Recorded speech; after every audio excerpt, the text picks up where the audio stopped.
Welcome to Coffee Break with Rachel V. Hill, presented by Superbook Sports. Taking a daily look at the biggest stories in Denver sports and interacting live with you, the Coffee Break fam. So sit back, relax, grab a cup of joe, and enjoy your coffee break.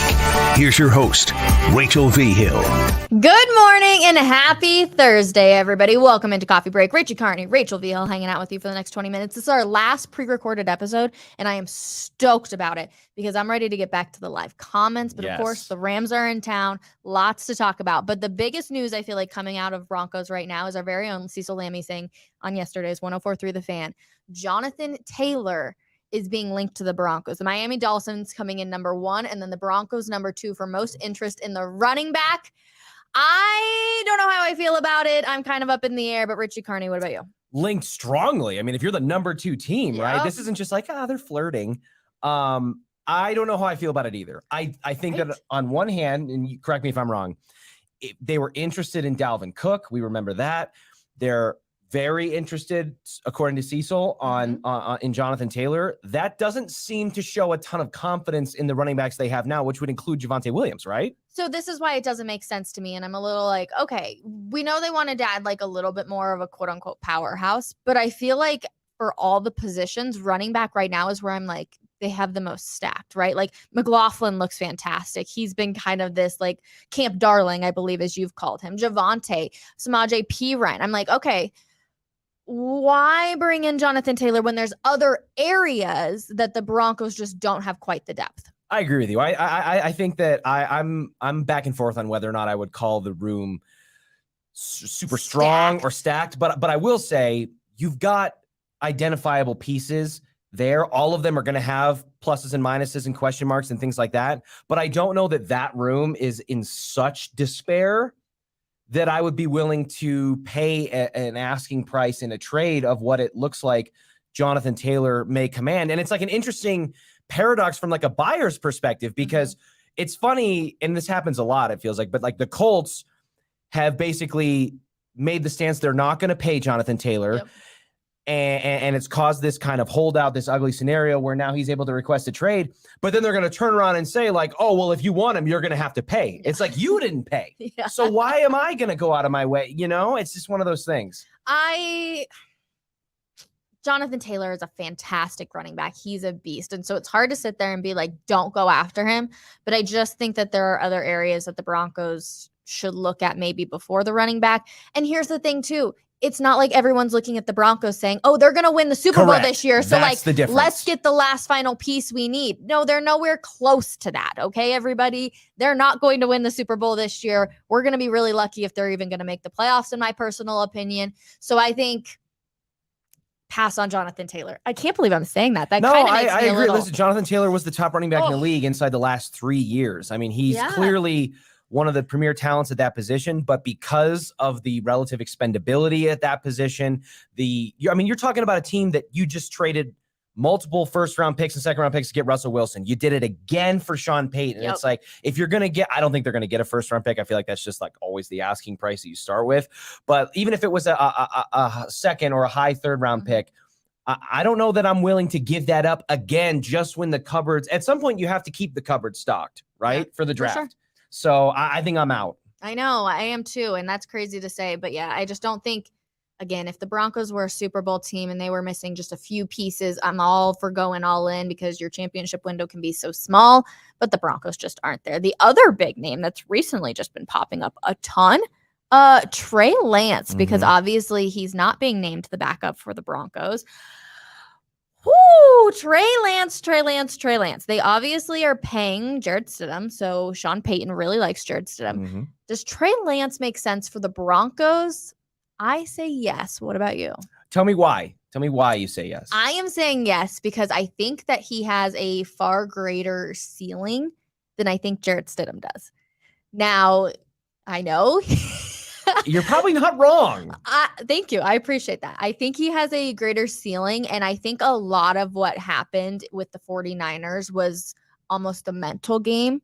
And of course, it kind of, when you go through injuries and all that kind of sorts, and unfortunately you just get benched, you're like, well, did I just suck? Like, what's going on here? Well, for Trey Lance, I think if he gets put into the correct system, and I think the 49er system was very, very complicated. I've heard Orlando Franklin talk about Kyle Shanahan's offense and how crazy complicated it is. I think Trey Lance would do much better with a simpler thing, which is kind of what we're seeing from the Broncos and Sean Payton. We're seeing that with Russell Wilson too. But I just think that his capital is so much higher than Jared Stidham's is. So I'm like, don't get me wrong. This isn't going to become a quarterback battle, right? If you get Trey Lance, this is not what that's going to be. But I don't think that it hurts to have him go into, this learning curve here with Sean Payton as they're doing with Russell Wilson and say, hey, my ceiling is so high. I think he can fit in. I think your logic is there. I think it depends. Like it all depends on price, right? At the end of the day, everything comes down to money. Now, this isn't, from what I've gathered, a Jonathan Taylor situation. No. If you're going to make a move for Trey Lance, you're going to be giving up back end of the draft picks, most likely in the day 3 range, maybe day 2, if there's a team that just really, a bidding war that drives that price up. Trey Lance is going to be a fascinating case study in the NFL like years from now. I mean, this is a guy who has thrown, if you had to guess how many passes Trey Lance has thrown in his career since high school, ballpark. Since high school? Since high school. How many do you think it is? 450? I don't know. No. Damn, that was close. Oh, really? Yeah, he's thrown like 492 passes since high school. Yeah. Rachel, quarterbacks throw that many passes in a year a lot of the time. This is just a guy who hasn't played. Yeah. He was a short-term starter at the collegiate level. Yeah. He's barely played in San Francisco because of injuries and kind of a rotation there. So we're talking about a guy that just hasn't done his job very much. And a lot of that comes down to opportunity. The 49ers traded up 3 first-round picks to move up to get him. Number 3. At number 3, they've paid him $28 million for like 250 snaps at the professional level. Wow. Think about that per snap number. How much money he's taken to say, White 80 said hut. And we're complaining about Russell Wilson. No, I'm totally exactly. Kidding, so here's the thing. There is potential there, right? That's why they went to go get him.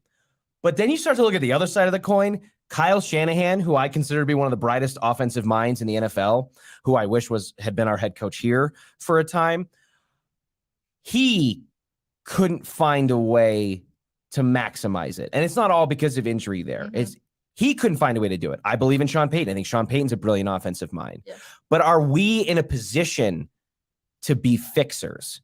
We being the Broncos. Are the Broncos in a position to be fixers? Now, you could argue that's what they're doing right now. Would you say, is it fair to say that this is a big year for Russell Wilson in terms of his future with the Denver Broncos, how he performs?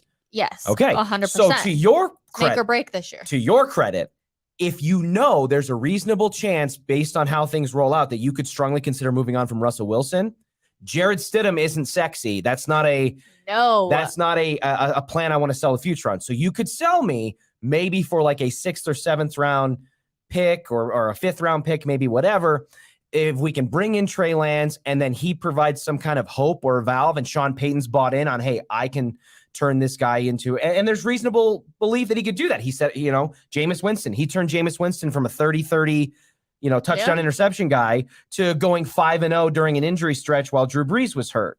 Yep. So maybe there is a little bit of hubris there that Sean Payton thinks he could do that. I just don't believe it, which is why I would be wary, even at a low price point, to bring it in. To me, this is like when you see like a record player or like a dresser at the end of somebody's driveway and it just says like free. It doesn't work, but it's free if you can fix it. I don't know if we can fix it. Okay. Well, then are you saying Sean Payton can't fix Russell Wilson? Because we're in a fix-it situation now. I think Sean Payton can fix Russell Wilson, but it's so much harder to fix somebody who's, right? It's much easier to teach a 4th grader another language compared to a 40-year-old another language because it's much easier to learn the younger you are. I think, true. I would compare, if we're making fixing analogies, I think fixing Russell Wilson is like swapping out a spark plug and putting new upholstery in a car. Whereas with Trey Lance, we're talking about a full engine rebuild and maybe a transmission. Well, we're going to find out about Russell Wilson for sure on that one this year. Because if not, your spark plug may need an engine replace. I hope not. I hope not too. Broncos did not look good yesterday for day one against the Rams. Sean Payton saying he's going to look at the tape. For me, what stood out the most was the tight ends, and Albert's O name is all of a sudden appearing everywhere, and everyone's Captain like, Albert touchdown. O looked really good yesterday, and we're like, wait a second, what's going on with Albert O? I think that Albert O might be getting looks, or they're trying to get other looks from other teams, and so they're really making him pop right now. I don't think he's going to be a huge part of this Broncos offense. Now, I, of course, could always be wrong. Sean Payton, I feel like, surprises people all the time, but right now I feel like they're really trying to say, hey, everybody, look at this tight end. He would be great for your tight end room. Exactly. It's the same reason why, like what I said with the Jonathan Taylor thing of like, from a buyer's perspective, it's like, well, why would I give up a first round pick or a high round pick and then turn around and pay this guy that you have made it clear you don't think he's valuable and you know him better than anybody? It's kind of the same thing with Albert O. If you're going to try to move Albert O, you've got to make a compelling case to another team to say, hey, this tight end that we put as fifth on our depth chart, he's really good and you should pay us to bring him in. So I would agree with you. I think that that's probably along the lines of where we were going. In terms of practice yesterday, like things that I saw, I was surprised a little bit. I would say that the Broncos defensive front, that defensive line, they got manhandled a little bit, especially in the one-on-one portion. Like they barely won any reps.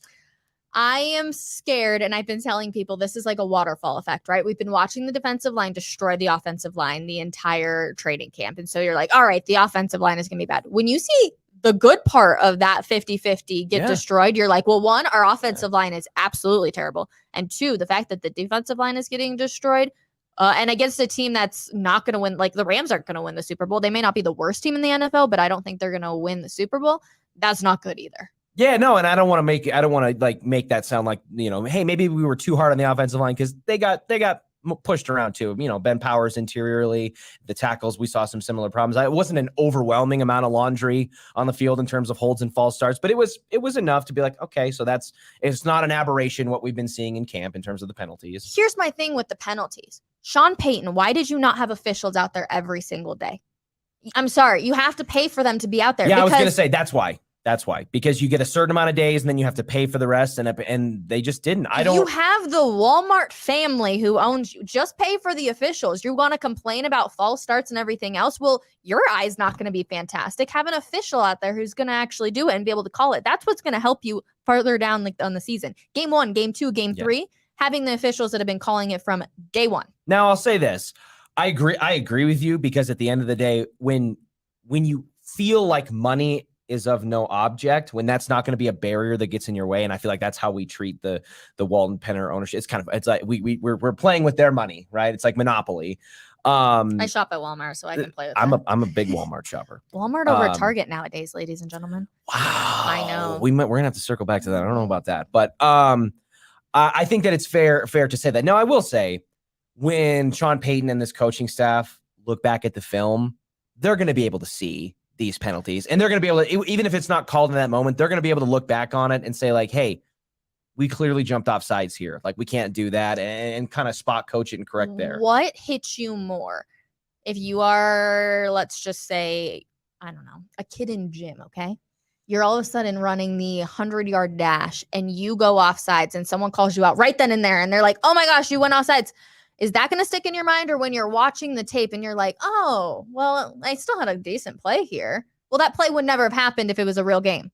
Right. But yeah, I agree with you. You're right. In the moment when there's, when someone calls you out, everybody, when somebody calls you out and all that, they still do finish the reps. But I agree in terms of like optics, like when there's a yellow flag on the field, especially when you're playing another team and there's probably some chirping and taunting going on, like that would probably have more of an impact. I think it was a mistake right there. No spark for the offense. It felt like yesterday when you were hoping we would see something. Felt like we just walked away and we were like, well, all right, here we go, Russ. No spark yet, because we have another practice today. And this brings up an interesting question that I was going to ask you. So we're in agreement that things looked a little lifeless and flat yesterday from the Broncos perspective, somewhat on both sides of the ball. I walked away disappointed. But would you rather them come out and I think this is a great philosophical question. Would you rather come out and dominate if you've got 2 days, 2 fights, let's go. Would you rather come out and dominate the first day and then potentially backslide maybe the second day or regress a little bit the second day? Or would you rather come out and get punched in the mouth, but then rebound strong the second day? It feels like, I am looking at the past yesterday and today as the first half of a game and the second half of the game. You've learned a little bit about the Rams team. Now you got to go out and be able to finish the game and say, hey, we are going to correct our mistakes. And I get you're not really, going up against the Rams and like looking exactly what they're doing. You're trying to fix your own methods. But I am looking at it as 1 half and 2 half of being like, all right, there were a lot of areas that we messed up in the first half. Now we have to go back and we have to clean all of those up. If I walk away from today's practice again being like, this was lifeless, then I think it was going to be a fail and the Rams win the practice. Absolutely. And that's how we've seen the joint practices go for a decent amount of so much time. The last few years. So there's the Mike Tyson adage of everyone's got a plan until they get punched in the mouth. Very much. The Broncos got punched in the mouth like they have been on the first day of a lot of joint practices. That being said, if we're just going to string together cheesy boxing analogies, there's a Rocky Balboa quote that it isn't about how hard you hit. It's about how hard you can get hit and keep moving forward.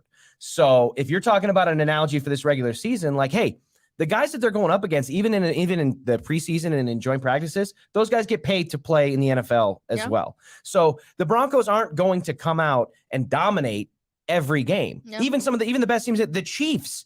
That was an interesting thing from that quarterback series. Yeah. Following the Chiefs had to come from behind and battle back for a lot of their wins. So you might look at their 12, 13 wins a season and be like, oh, they're just clobbering everybody. It's like, nope.